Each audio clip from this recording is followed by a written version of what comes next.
हाँ जी, आपको कल हमने एंटरप्रेन्योरशिप डेवलपमेंट की बात कर ली थी। आज हम देखेंगे, आपको स्क्रीन पर दिखाई दे रहा होगा कि एंटरप्रेन्योरशिप जो है एम्प्लॉयमेंट एंड प्रोफेशन से डिफरेंट चीज़ है।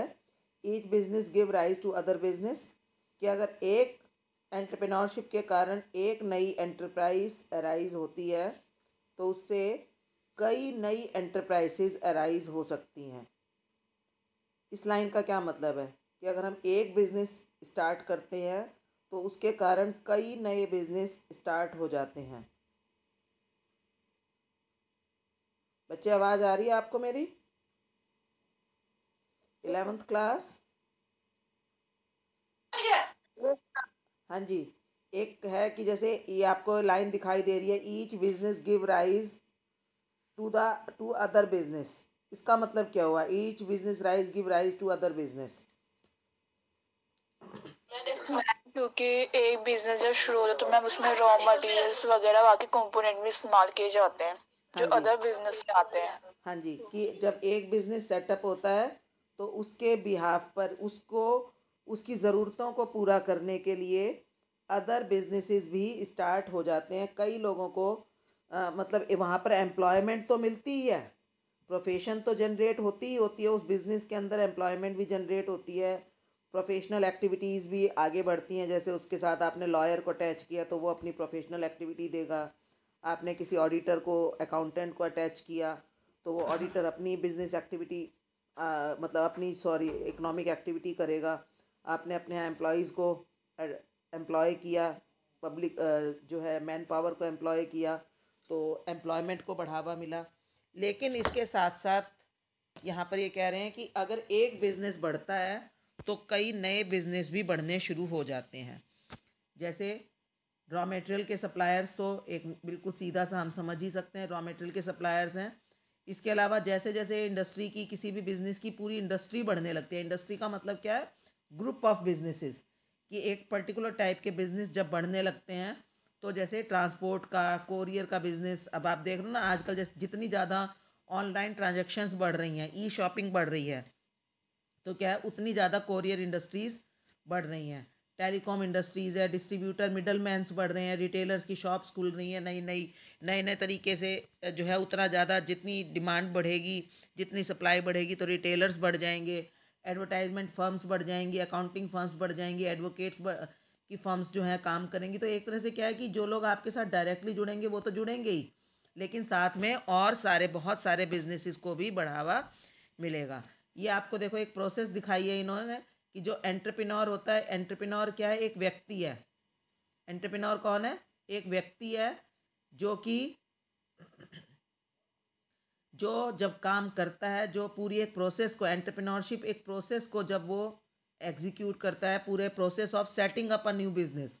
ठीक है, जो आपने जैसे फॉर्मेशन ऑफ कंपनी में पढ़ा था कि इस एंटरप्रेन्योर के अंदर आइडिया आया तो उस आइडिया को एग्जीक्यूट करने के लिए उसने किसी भी टाइप की ऑर्गेनाइजेशन, चाहे वो सोल प्रोप्राइटरशिप खोली, स्टार्ट की, या उसने जो है पार्टनरशिप फर्म स्टार्ट की, या जो है उसने किसी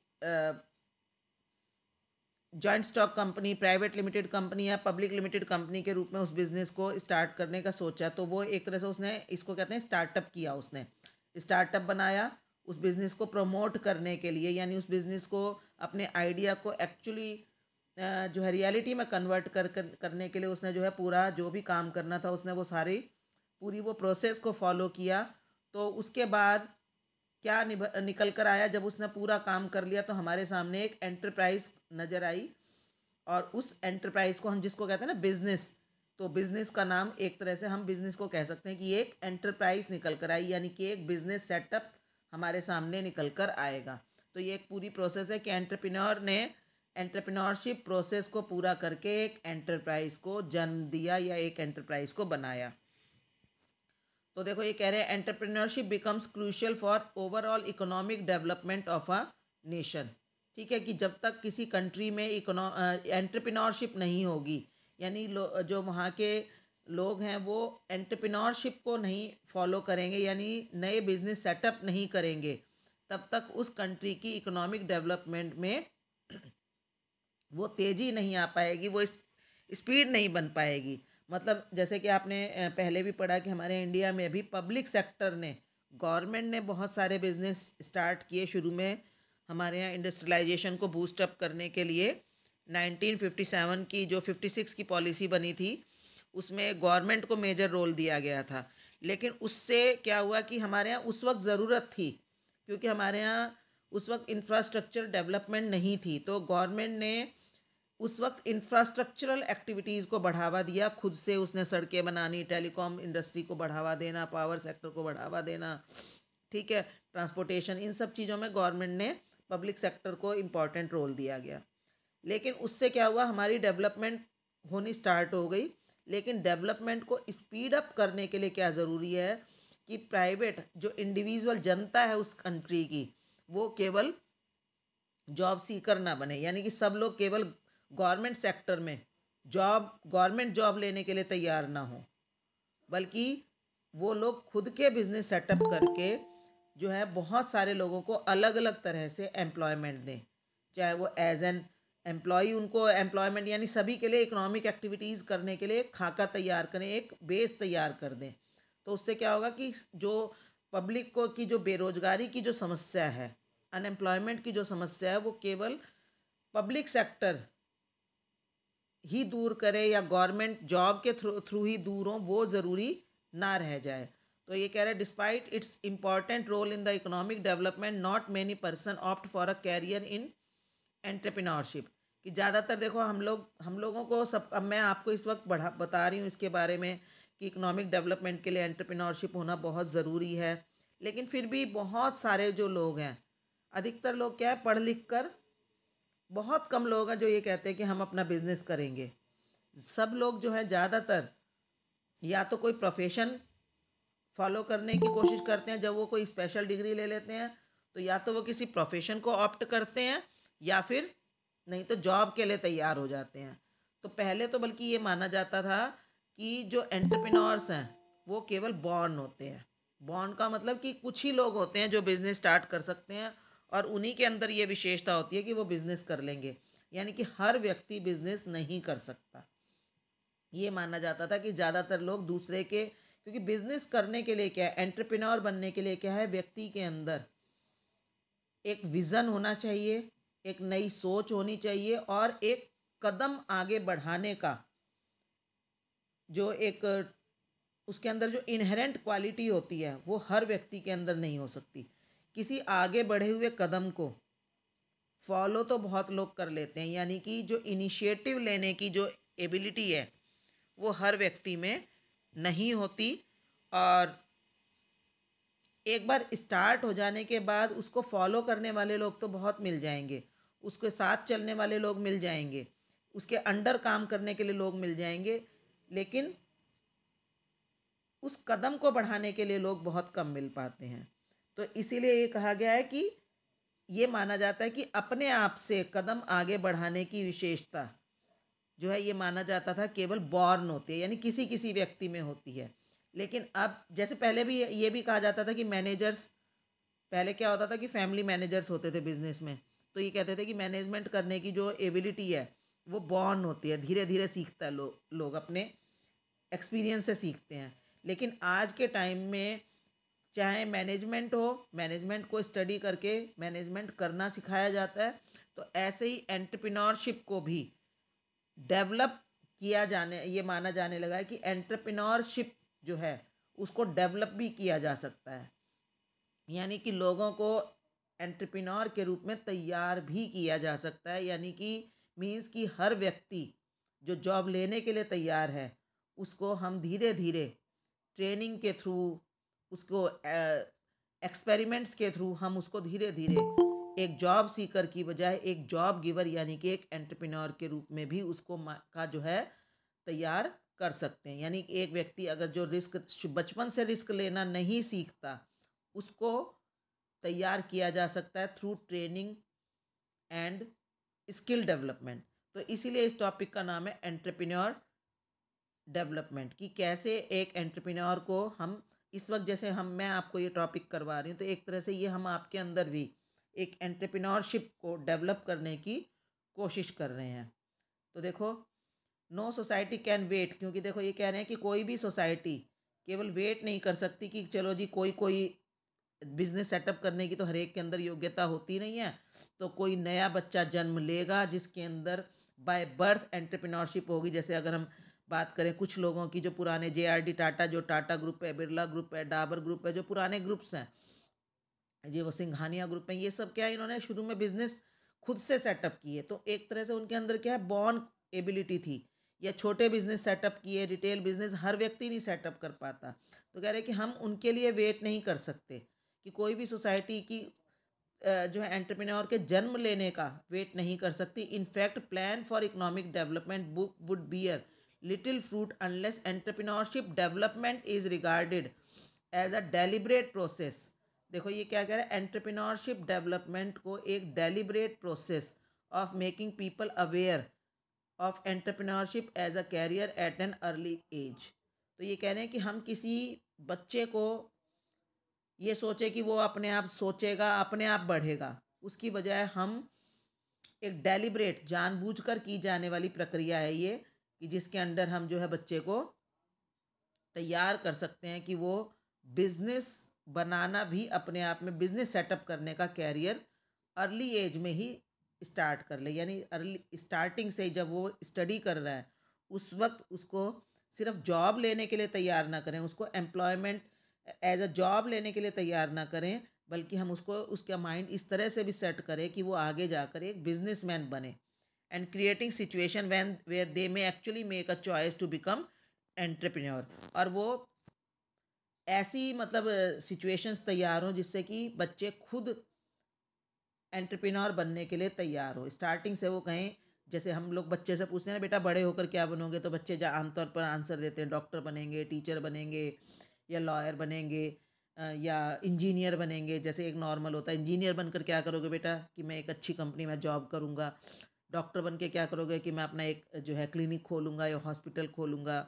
या आप टीचर बनकर क्या करोगे, कि मैं जो है किसी स्कूल में जॉब करके एज अ टीचर स्टडी करूँगी। तो ये एक नॉर्मल चॉइस होती है एक बच्चे के दिमाग में, बचपन से ही इस टाइप के सेंटेंसेस जो हैं डाले जाते हैं। कोई भी बच्चा अपनी तरफ से ये नहीं कहता कि बड़ा होकर मैं बिजनेसमैन बनूंगा। तो आज की ज़रूरत ये कह रहे हैं कि ये है कि हमें बच्चे को बचपन से बिजनेसमैन बनूंगा ये भी एक चॉइस देनी चाहिए। जैसे बच्चा कोई बचपन से बोलता है कि मैं डॉक्टर बनूंगा, मैं इंजीनियर बनूंगा, तो बच्चा ये भी कह सकता है कि मैं बड़ा होकर बिजनेसमैन बनूंगा। और वो बिजनेसमैन बनने के लिए बचपन से तैयार किया जा सकता है एज अ कैरियर चॉइस। ठीक है, तो ये कह रहे हैं when one makes his choice he she becomes a job provider rather than a job seeker. और जब वो ये वाली चॉइस लेता है, कौन सी चॉइस, कि वो मैं एंटरप्रेन्योर बनूंगा। ठीक है, उससे बच्चे से पूछा जाए कि डॉक्टर बनोगे, इंजीनियर बनोगे, तो साथ में वो कोई बच्चा ये भी कहे अपने आप से कि मैं एंटरप्रेन्योर बनूंगा, यानी कि बच्चे को एंटरप्रेन्योर भी एक कैरियर होता है ये बच्चे को समझाया जाए, उसको इसकी स्पेशल उसको ट्रेनिंग दी जाए, उसको इस चीज़ की स्पेशल स्टडी करवाई जाए, उसे तैयार किया जाए, उसको स्किल दी जाए। ये जो है हर देश की ज़रूरत है। तो ये कह रहा है कि जब ये कोई भी ये चॉइस लेता है तो वो एक जॉब प्रोवाइडर बन जाता है। जॉब प्रोवाइडर मतलब, जॉब प्रोवाइडर का क्या मतलब है बच्चे?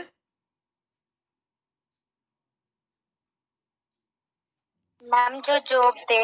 हाँ, besides enjoying a host of other. उसको देखो, एक तो वो जॉब प्रोवाइडर खुद के लिए तो वो जॉब प्रोवाइडर बन ही गया, ठीक है, साथ में उस कंट्री के लिए तो वो जॉब प्रोवाइडर बन के हेल्प करेगा, और साथ में उसको फाइनेंशियल रिवॉर्ड्स भी मिलेंगे, यानी उसको ज़्यादा प्रॉफिट मिलेगा।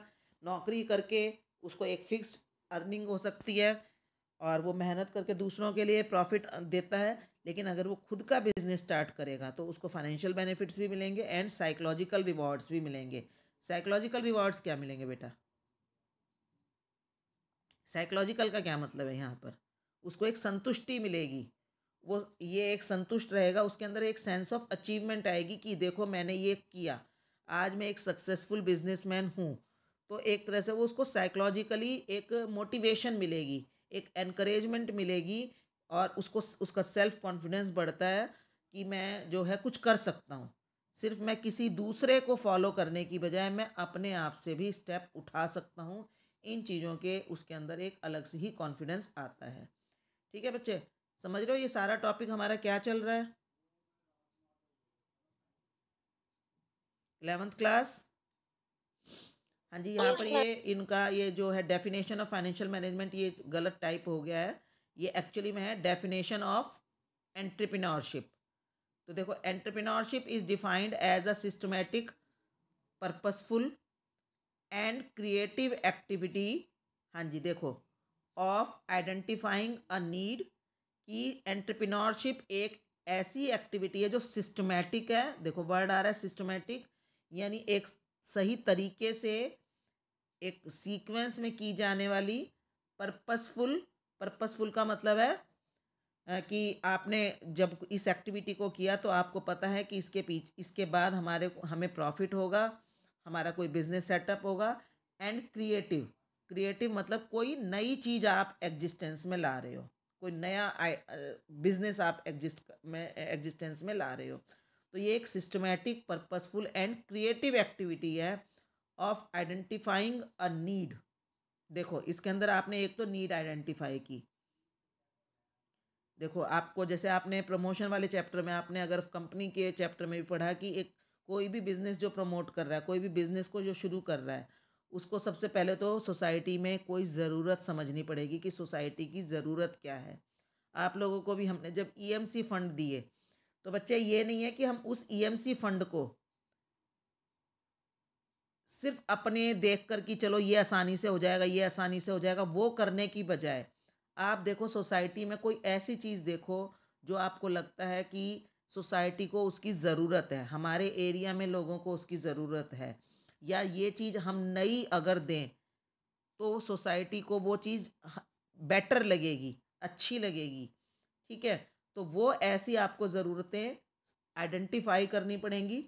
मोबिलाइजिंग रिसोर्सेज, यानी कि मोबिलाइजिंग रिसोर्सेज यानी रिसोर्सेज उस नीड को एक्चुअली मतलब रियलिटी में कन्वर्ट करने के लिए आपको रिसोर्सेज चाहिए, फाइनेंशियल रिसोर्सेज भी चाहिए, जो है मटेरियल रिसोर्सेज भी चाहिए और मैन पावर भी चाहिए। आप उन रिसोर्सेज को मोबिलाइज करोगे, मोबिलाइज करोगे मतलब जहाँ पर आपने वो काम करना है वहाँ पर उन सब चीज़ों को इकट्ठा करोगे।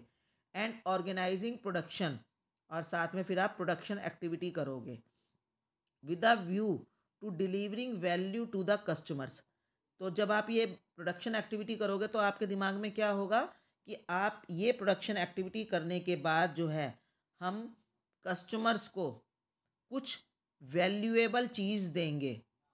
ठीक है, वैल्यूएबल चीज़ देंगे यानी कस्टमर को कोई ऐसी नई चीज़ मिलेगी, कोई डिफरेंट चीज़ मिलेगी जिसकी जो उसके लिए उसके किसी ना किसी प्रॉब्लम को सॉल्व करने में हेल्प करेगी, उसको एक रीज़नेबल रेट पर मिलेगी और उसको एक उसकी लाइफ में कंफर्ट बढ़ाएगी, उसका स्टैंडर्ड ऑफ लिविंग बढ़ाएगी।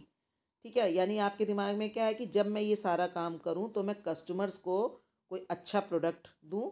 रिटर्न्स फॉर द इन्वेस्टर्स, जो आपके बिजनेस में इन्वेस्ट करेंगे लोग, आइडिया आपका है लेकिन जो फाइनेंशियल रिसोर्सेज आपको जो प्रोवाइड करेगा वो कहलाएगा इन्वेस्टर। अब हो सकता है रिसोर्सेज आपके खुद के हों या आपको रिसोर्सेज कोई दूसरा व्यक्ति दे एज अ पार्टनर या एज अ शेयर होल्डर या as a lender, loan provider, या हो सकता है आजकल बहुत तरह से जो है कैपिटल मिलते हैं, जैसे आपको ईएमसी के अंदर सीड मनी दी गई है। ठीक है, इस तरह से एंजल कैपिटल भी मिलती है, वेंचर कैपिटल भी मिलती है। तो हम उनके लिए कुछ रिटर्न दें। ठीक है, हमारे यहाँ गवर्नमेंट आपसे रिटर्न में कुछ नहीं मांग रही है, वो आपके अंदर एंटरप्रेन्योरशिप क्वालिटीज़ को डेवलप करने के लिए ऐसा कर रही है ताकि आप लोग एंटरप्रेन्योरशिप करना सीखें। ठीक है, तो आपसे गवर्नमेंट रिटर्न में नहीं मांग रही है, लेकिन जो भी व्यक्ति आपको पैसा देता है वो एटलीस्ट ये चाहता है कि आप उस पैसे को ग्रो करो। गवर्नमेंट भी ये चाहती है कि आप इस जो आपको मनी दी जा रही है उसको आप ग्रो करो, उसको प्रॉफिट्स में, उससे प्रॉफिट्स अर्न करके धीरे धीरे जो 2000 रुपीज़ हैं उनको एक बड़ी कैपिटल के रूप में कन्वर्ट करते जाओ। वो कब पॉसिबल है? जब आप उस मनी को सही तरीके से यूज़ करोगे, कोई सोसाइटी की ज़रूरत देखते हुए। ये नहीं कि आपने जो आसानी से कर सकते हैं हम वो कर लें, वो भी हालांकि बिजनेस का एक तरीका है पर बेटर तरीका है आप बेटर जो है तरीका वो ये होगा कि आप कोई नई चीज़ आइडेंटिफाई करो और उसके लिए काम करो। एंड प्रॉफिट उससे क्या होगा, आपको खुद के लिए प्रॉफिट मिलेगा for the self in accordance with the risk. जो भी प्रॉफिट होगा वो रिस्क के अकॉर्डिंग होगा। जितना आप रिस्क लोगे, जितनी नई चीज़ बनाओगे, उसके अकॉर्डिंगली प्रॉफिट होगा। जैसे कि मैंने आपको बताया, आप बहुत आसान काम का बिजनेस करोगे, जो इजीली ट्रेडिंग बिजनेस करोगे, तो नेचुरल बात है रिस्क कम है तो प्रॉफिट भी कम है। लेकिन आप कोई नई चीज़ इन्वेंट करके या कोई नया इनोवेशन करके कोई चीज़ लाते हो कोई, तो उससे आपको रिस्क बढ़ेगा लेकिन साथ में प्रॉफिट भी बढ़ेगा। और इस तरह से जो कह रहे हैं कि आपने ये सब, ये पूरी एक आपकी डेफिनेशन है कि एंटरप्रेन्योरशिप होती क्या है। समझ में आ रहा है बच्चे? यस। हाँ जी, समझ में आया कि एंटरप्रेन्योरशिप है क्या। ये एंटरप्रेन्योरशिप क्या होगी बच्चे? ये एक प्रोसेस है। 11th क्लास, आवाज़ आ रही है आपको? यस। हाँ, तो ये एंटरप्रेन्योरशिप क्या है, ये चीज़ समझ में आई? ये क्या है एंटरप्रेन्योरशिप डेवलपमेंट का मतलब क्या है?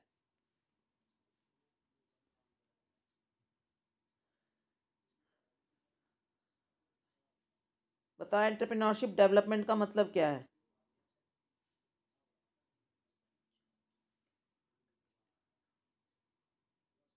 इसका मतलब यही तो हमें जो चीजें हमें प्रोवाइड की जा रही है, हम उसको यूज करके हम आगे जाके आने वाले में स्पीकर ना बने, हम जॉब प्रोवाइडर बने। जिससे कि हमारे जो हमारा जो हमारे country में जो आर्ट उद्योग वगैरह जो है वो जॉब बहुत अच्छे से प्रोवाइड हो सके, जिससे कि मतलब हर एक इंसान के पास जॉब प्रोवाइड हो। नहीं बेटा, हम लोग मतलब हम देखो कोई भी बेटा, यहाँ पर जो एंटरप्रेन्योरशिप डेवलपमेंट का मतलब ये हम कह रहे हैं उससे जॉब प्रोवाइडर बनोगे आप। लेकिन एंटरप्रेन्योरशिप डेवलपमेंट का, जैसे डॉक्टर तैयार किए जाते हैं, अच्छा देखो एक बच्चा डॉक्टर बनना चाहता है ना?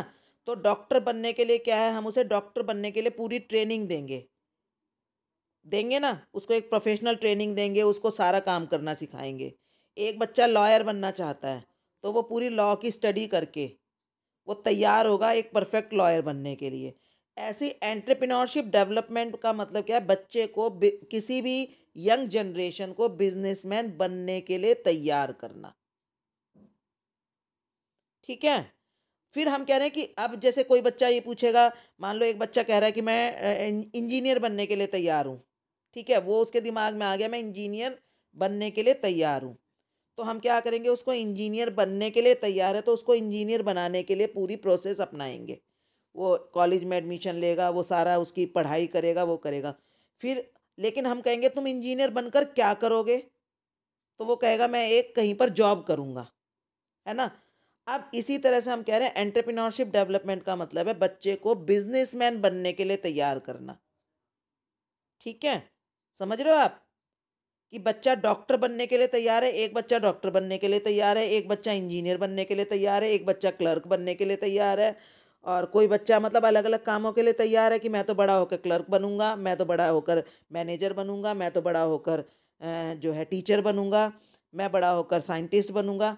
यानी बच्चे बड़े होकर साइंटिस्ट बनना चाहते हैं, डॉक्टर बनना चाहते हैं, लॉयर बनना चाहते हैं, या सीए बनना चाहते हैं, या जॉब करके करने के लिए तैयार होना चाहते हैं कि मैं गवर्नमेंट जॉब करूंगा, मैं आईएएस बनूंगा। तो ये सारे क्या हमारे सामने बिजनेस, एक हमारे पास कैरियर अपॉर्चुनिटी है ना? लेकिन कोई भी बच्चा ये नहीं कहेगा कि मैं बड़ा होकर बिजनेसमैन बनूंगा। ठीक है?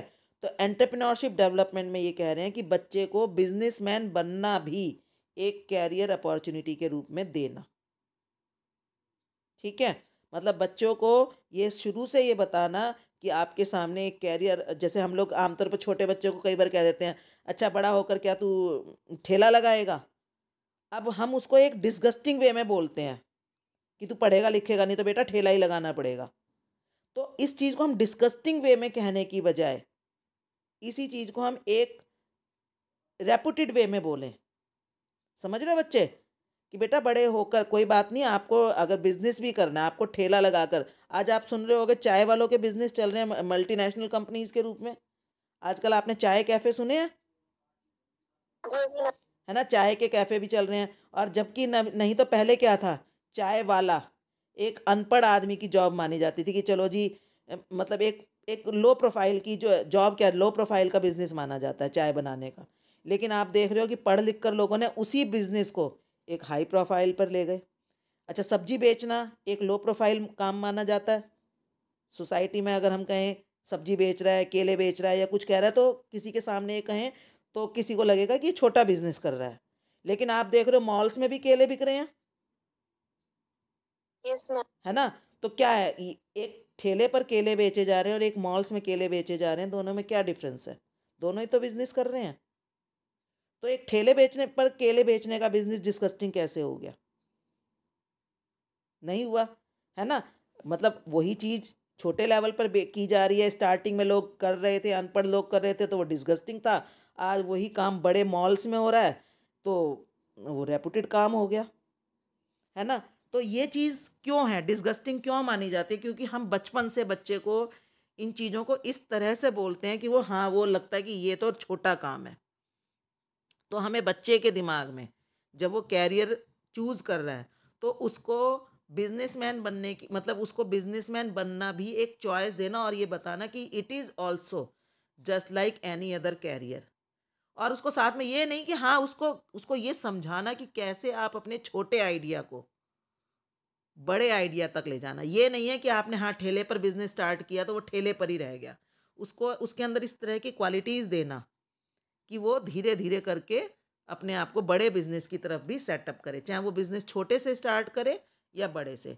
तो ये जो एंटरप्रेन्योरशिप डेवलपमेंट जो प्रोग्राम है, ये इसी चीज़ के लिए है कि बच्चों को बिजनेस एज अ कैरियर जो है ऑप्शन देना और उनको तैयार करना कि वो बिजनेस को एज अ कैरियर फॉलो करें।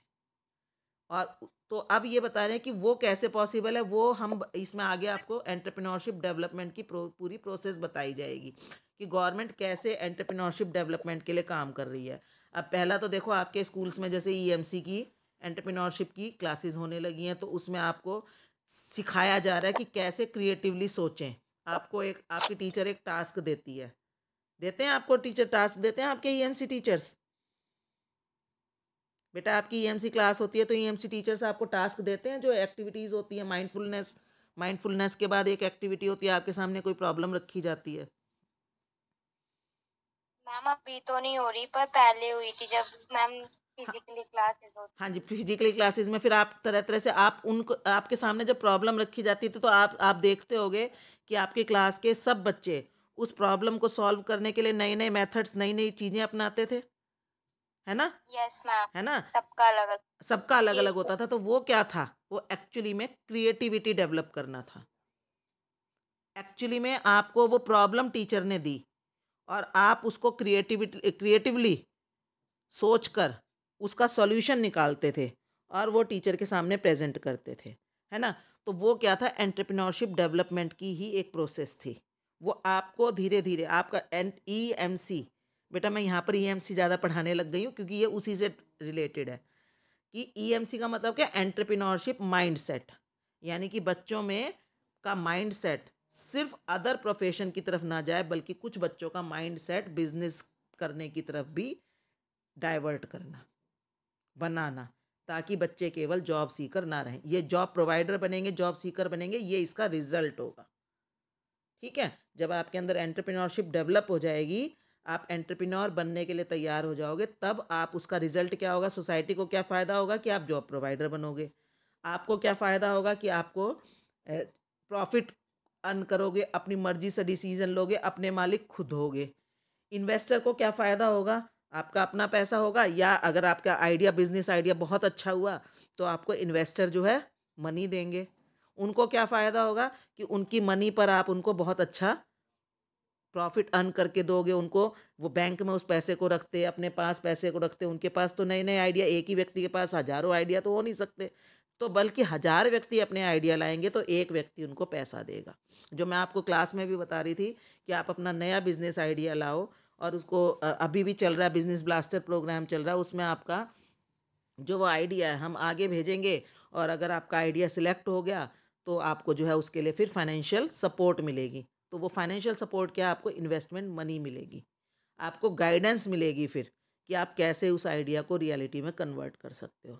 तो उससे क्या है, आपको तो फ़ायदा होगा ही होगा, आपको आपका एक रेपुटेशन बढ़ेगी, आपके अंदर कॉन्फिडेंस बढ़ेगा, आप प्रॉफिट अर्न करोगे, साथ में इन्वेस्टर को फ़ायदा होगा, उसको अपने इन्वेस्टमेंट पर रिटर्न मिलेगा।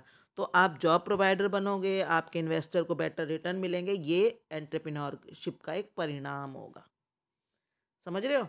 तो ये चीज़ आपको इस चैप्टर में करवाई जा रही है। चलिए, थोड़ा सा इस टॉपिक पर ज़्यादा बात हो गई। चलिए, अब हम एक बार इसके कैरेक्टरिस्टिक्स फटाफट पढ़ लेते हैं जो हमने डेफिनेशन में पढ़े। वही चीज़ें अब देखो पॉइंट वाइज आ रही हैं कि एक सिस्टमैटिक एक्टिविटी है जो स्टेप बाय स्टेप करना है। अपने एंटरप्रेन्योरशिप का काम स्टेप बाय स्टेप करना है कि आपको पहले नीड आइडेंटिफाई करनी है, रिसोर्सेज कलेक्ट करने हैं, सारे उसकी जो लीगल फॉर्मेलिटीज़ हैं उनको पूरा करना है। ठीक है। It has certain temperamental skill and other knowledge and competency requirement that can be acquired learned and developed. कि अगर आपको अपने यहाँ एंटरप्रेन्योरशिप आपको डेवलप करनी है तो उसमें टेम्परामेंटल यानी कि पहले तो आपके अंदर आपका को तैयार रहना है कि yes I am going to take risk. ठीक है, रिस्क लेने के लिए तैयार होना। फिर स्किल डेवलप करना, फिर आपको सारी उसके लिए नॉलेज एक्वायर करना, जो भी आपने काम करना है, कंपिटेंसी करना, एक्वायर करना, दैट कैन बी एक्वायर्ड। ये चीज़ें आपको आप धीरे धीरे सीख सकते हो, डेवलप कर सकते हो अंदर, बोथ बाय फॉर्मल एजुकेशन, जैसे आपको फॉर्मली आपको सिखाया जा रहा है, एजुकेशन दी जा रही है, आपके वोकेशनल सब्जेक्ट्स भी पढ़ाए जाते हैं। आप देख ना, रिटेल और आईटी की आपको ट्रेनिंग दी जा रही है, कुछ बच्चों को ब्यूटी एंड वेलनेस की अपने स्कूल में चल रही है, कुछ बच्चे फैशन डिज़ाइनिंग सीख रहे हैं। तो ये सब क्यों हो रहा है? ये सब इसलिए हो रहा है ताकि आपके अंदर एंटरप्रेन्योरशिप डेवलप हो सके। ठीक है, तो आप या तो उसे एजुकेशन से सीख सकते हो, वोकेशनल ट्रेनिंग से सीख सकते हो, ऑब्जर्वेशन से दूसरे को काम करते हुए सीख सकते हो, और धीरे धीरे जब काम करना शुरू कर दोगे तो जैसे आपको हमने मनी दी है तो आप उसको एक्सपीरियंस से भी सीख सकते हो सकता है आप इस मनी को जब यूज़ करो तो धीरे धीरे आप सीख जाओ कि हाँ यस, आपको अपना इंटरेस्ट पता चले और आप धीरे धीरे एक बिजनेस को भी अपना कैरियर चॉइस ले सको।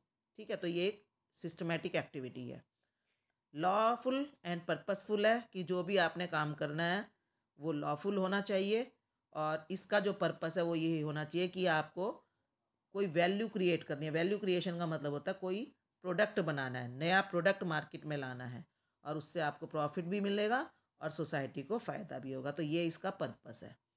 इसके बाद इनोवेशन। इनोवेशन का मतलब बताया ही था मैंने आपको कि इनोवेशन का मतलब होता है कोई नया काम करना, नई चीज़ करना। तो ये कह रहा है इनोवेशन कैसी हो सकती है। देखो, इनोवेशन का मतलब ज़रूरी नहीं है कि कोई नया प्रोडक्ट ही लाओ आप। अगर किसी आप पहले से एग्जिस्टिंग किसी प्रोडक्ट को नए तरीके से बनाओ जिससे कि उससे में कॉस्ट सेविंग हो।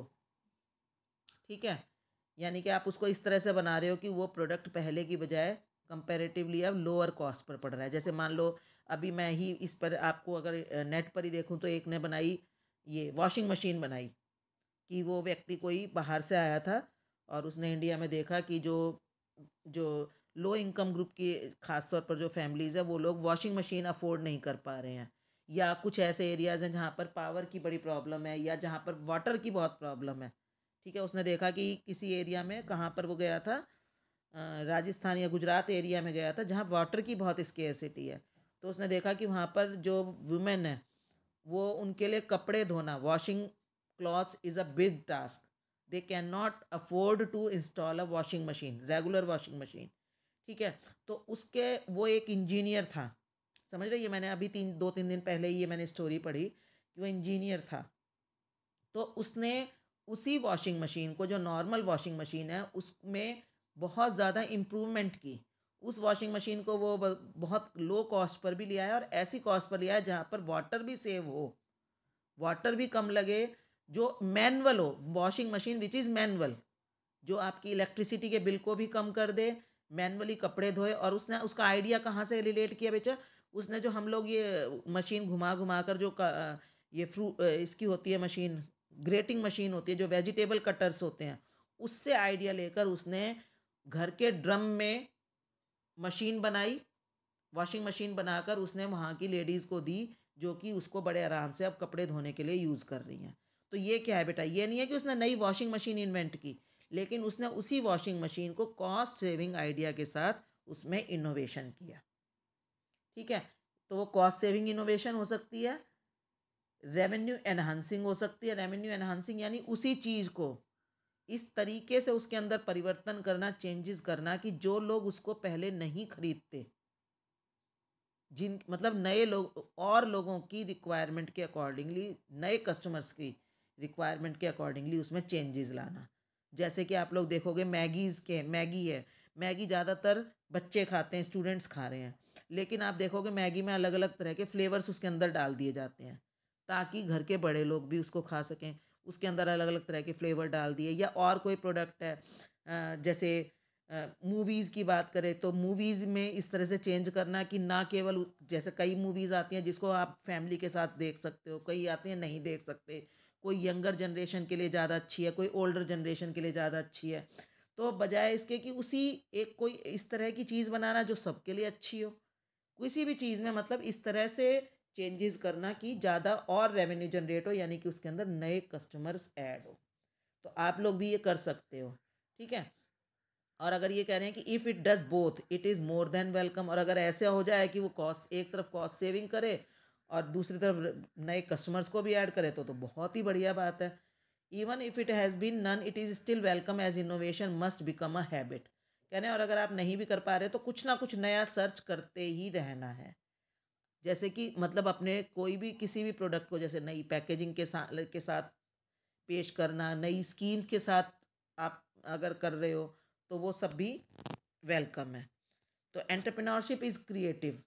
देखो क्रिएटिव है, क्रिएटिव के का मतलब क्या है, नएपन के साथ करना है किसी भी चीज़ को। जैसे खाने पीने की चीज़ें हैं पुरानी, अब आप लोगों ने जैसे स्टॉल्स लगाए उसमें उसी चीज़ को मार्केट से लाए एज इट इज़ बेच दिया, तो वो क्या है, वो तो जस्ट एक ट्रेडिंग है। उसमें आपने कुछ क्रिएटिवली उस चीज़ को करना, ठीक है, in the sense that it involves creation of value, ताकि उसमें कोई नई वैल्यू इंक्रीज हो। In the absence of entrepreneurship matter does not become a resource. Matter यानी कि ये कह रहे हैं अगर हमारे एंटरप्रेन्योरशिप नहीं होगी तो हमारे पास मटेरियल पड़ा रहेगा, वो रिसोर्स नहीं बनेगा, यानी वो यूज़फुल चीज़ में कन्वर्ट नहीं होगा। तो कह रहे हैं by combining the various factors of production, आप अलग अलग फैक्टर्स ऑफ प्रोडक्शन कौन से हैं, लैंड, लेबर एंड कैपिटल। हमारे पास लैंड होगी, हमारे पास लेबर भी है, हमारे पास कैपिटल भी है, लेकिन उन तीनों चीज़ों को यूज़ कब किया जा सकता है, जब एंटरप्रेन्योर गुड्स को प्रोड्यूस करना स्टार्ट करेगा। किसी व्यक्ति को एंटरप्रेन्योर बनकर बाकी के तीन फैक्टर्स को यूज़ करना पड़ेगा, तभी वो सोसाइटी के लिए यूज़फुल गुड्स एंड सर्विसेज दे सकता है जो कि पूरी सोसाइटी की ज़रूरतों को पूरा करे। तो every entrepreneur act results in income and wealth generation, और जब भी आप ये काम करते हो तो इससे इनकम भी बढ़ती है और वेल्थ भी बढ़ती है। और even when innovation destroy the existing industries, जैसे देखो आपको ये कहा है कि जैसे xerox machine destroyed carbon paper. अब आप लोग देख रहे हो जैसे मोबाइल्स हैं, उन्होंने कितने सारे प्रोडक्ट की कितने सारी इंडस्ट्रीज़ को डिस्ट्रॉय कर दिया है, लेकिन वो कह रहे हैं इससे net gains accruing to the economy land such entrepreneurship action as commendable as the acts of creative destruction. कि आपने अगर पुरानी इंडस्ट्री को ख़त्म भी कर दिया तो नई एक ऐसी इंडस्ट्री एनहांस हुई जिससे और नई तरह की एक्टिविटीज़ स्टार्ट हो गई। अब जैसे ये स्मार्टफोन्स आए हैं तो आप देख रहे हो सोसाइटी में इसके कारण एक जो है, ठीक है, गलत काम भी हो रहे हैं, लोग क्राइम्स भी बढ़ा रहे हैं, लेकिन क्राइम्स के साथ साथ जो है हम जो सोसाइटी की जो डेवलपमेंट है, लिविंग स्टैंडर्ड है, वो बहुत चेंज हो गया है।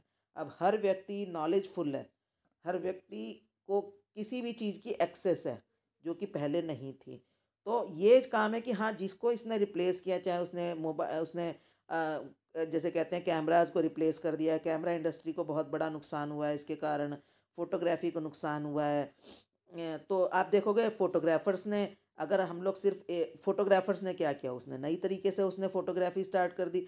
आज आप देख रहे हो कहीं पर भी कोई भी फंक्शन होता है तो फोटोशूट में सभी के पास मोबाइल्स हैं, लेकिन फिर भी प्रोफेशनल फोटोग्राफर्स एम्प्लॉय किए जा रहे हैं क्योंकि उन्होंने अपनी नई टेक्निक स्टार्ट कर दी है। तो हर इंडस्ट्री को आगे बढ़ते रहना बहुत ज़रूरी है। तो देखो ये जो है इनोवेशन इसके अंदर होती है, introduction of new product. Entrepreneurship में नए प्रोडक्ट इंट्रोड्यूस होते हैं, डिस्कवरी ऑफ न्यू मार्केट। देखो क्या क्या होती है, नया प्रोडक्ट भी आप ला सकते हो, कोई नई अनएक्सप्लोर्ड मार्केट को सर्च कर सकते हो, यानी कि जो कस्टमर पहले उसे यूज़ नहीं करते थे उनको यूज़ करने के लिए नयापन ला सकते हो। आप नए सोर्सेज सप्लाई, जो उसके अंदर सामान चाहिए, एक चीज़ से अगर वो सामान अच्छा नहीं बन रहा है तो आप दूसरा सामान यूज़ करने का शुरू कर सकते हो। जैसे कि मान लो हमने कागज़ बनाना है तो कागज़ किसी लकड़ी से बनाने की बजाय हम किसी और चीज़ से बनाना शुरू करें, ऐसा भी हम कर सकते हैं। ईंटें बनाने का जैसे होता है कि ईंटें सिर्फ मिट्टी से बनाने की बजाय हम आजकल वेस्ट मटेरियल से ईंटें बनाने का काम चल रहा है, आप वो कर सकते हो। टेक्नोलॉजिकल ब्रेक थ्रू, कोई नई टेक्नोलॉजी ला सकते हो। और as well as introduction of newer organizational forms for doing things better, और या किसी काम को बेटर करने के लिए, जैसे आजकल से ये ई कॉमर्स है, ये एक नया इनोवेटिव आइडिया है। होटल्स ओयो रूम्स एक नया इनोवेटिव आइडिया था। तो इस तरह से चीपर फास्टर तरह से करने का जो भी काम कर रहे हो वो भी हमारा इनोवेशन या एंटरप्रेन्योरशिप डेवलपमेंट में आता है। और चलिए, थोड़ा सा आज क्लास लंबी हो गई है, मैं आगे के टॉपिक्स नेक्स्ट की क्लास में करवाऊंगी। अभी आपकी नेक्स्ट क्लास स्टार्ट हो रही होगी।